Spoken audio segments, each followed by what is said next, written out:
నమస్తే, నేను మీ doctor Sampath Kumar, world record blood donor. ఈ రోజు నేను బసవతారకం క్యాన్సర్ హాస్పిటల్ కి ప్లేట్లెట్స్ డొనేట్ చేయడానికి వచ్చాను. ఇక్కడ చూస్తే చిన్న పిల్లోడు కాడి నుంచి ముసలోళ్ల వరకు క్యాన్సర్ తో బాధపడుతున్నారు. అసలు క్యాన్సర్ రావడానికి కారణాలేంటో ఈ వీడియో చూడండి. మనం మార్నింగ్ లేచిన దగ్గర నుంచి ఈవినింగ్ పడుకునేదాకా వాడే ప్రతి పదార్థంలోనూ క్యాన్సర్ వచ్చే అవకాశం ఉంది. మార్నింగ్ లేవగానే టిఫిన్ పార్సిల్ తేడానికి వెళ్తారు. వేడివేడి ఇడ్లీ పార్సిల్ చేసేదానికన్నా ముందు దాని మీద ప్లాస్టిక్ కవర్ వేస్తాడు. క్యాన్సర్.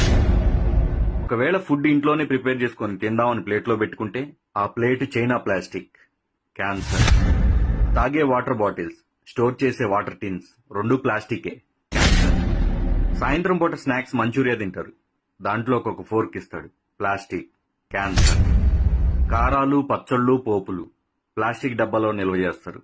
క్యాన్సర్. స్నానం చేయడానికి ప్లాస్టిక్ బకెట్ లో హీటర్ పెడుతున్నారు, వాటరే కాదు ప్లాస్టిక్ బకెట్ కూడా హీట్ ఎక్కుతుంది. క్యాన్సర్. ఆరోగ్యానికి కొబ్బరి బొండా తాగుతారు, కానీ దాంట్లో ప్లాస్టిక్ స్ట్రా వాడతారు. తలనొప్పని టీ తాగుతారు, కానీ దాన్ని పార్సిల్ ప్లాస్టిక్ కవర్ లో చేస్తారు. పాల ప్యాకెట్స్, పెరుగు ప్యాకెట్స్, ఆఖరికి చిన్న పిల్లలు తాగే పాల డబ్బాతో సహా ప్లాస్టిక్. క్యాన్సర్. వీటన్నిటికన్నా మోస్ట్ డేంజరస్ మార్నింగ్ లేచిన దగ్గర నుంచి ఈవినింగ్ పడుకునేదాకా వాడే మొబైల్ ఫోన్స్. క్యాన్సర్.